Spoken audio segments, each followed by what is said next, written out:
Jumpa lagi teman-teman, selamat tahun baru 2026 untuk teman-teman. Dan kali ini saya ingin berbagi di awal pembuka tahun 2026 ini, melanjutkan konten segmentasi psikografis. Yuk kita sharing bareng-bareng. Teman-teman, terkait dengan segmentasi psikografis, sesuai dengan pengalaman saya ya, apa yang saya pelajarin, apa yang saya dapatkan dari klien-klien saya, dan berbagai sesi konsultasi. Secara singkat, segmentasi psikografis sebenarnya ada 4 hal. Yang pertama adalah hobi, yang kedua adalah terkait dengan interest, yang ketiga adalah lifestyle, dan keempat adalah behavioral atau bagaimana perilaku pada saat pembelian. Apa sih bedanya hobi dan interest ya teman-teman?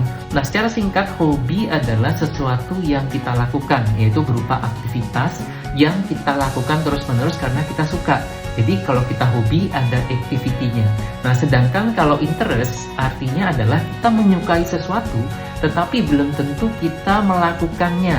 Contohnya, misalnya kita interest dengan sepak bola, tapi kita tidak bermain sepak bola atau tidak bermain futsal.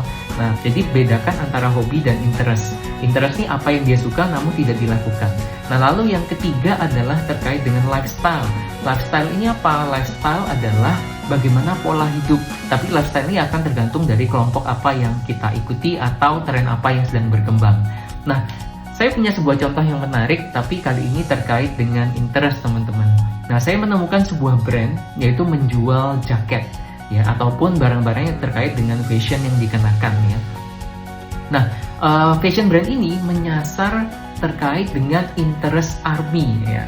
Jadi interestnya cukup menarik ya, yaitu menggunakan gaya-gaya desain pilot-pilot army atau penerbangan ya pada saat berperang ataupun pesawat jet gitu ya. Nah, dengan style apa? Dengan style banyak sekali patch-patch ya, dan berbagai style-style yang sangat-sangat khas dan unik. Nah, pasar di dalam interest ini ya cukup beragam teman-teman. Pada saat saya melihat secara segmentasi demografinya, ternyata secara range usia itu juga cukup luas. Tidak hanya untuk anak muda, tapi juga ada orang-orang tua yang interest dengan terkait dengan army ini juga membeli. Dan juga secara SIS atau segmentasi ekonominya tidak hanya orang-orang kaya atau middle up yang membeli, ada juga orang-orang biasa yang juga membeli. Padahal jaket ini dijual dengan harga yang sangat mahal, ya rata-rata di atas Rp500.000 teman-teman. Nah, jadi bagaimana ketika kita menyasar segmentasi secara psikografi, itu sudah sangat berbeda dengan demografi.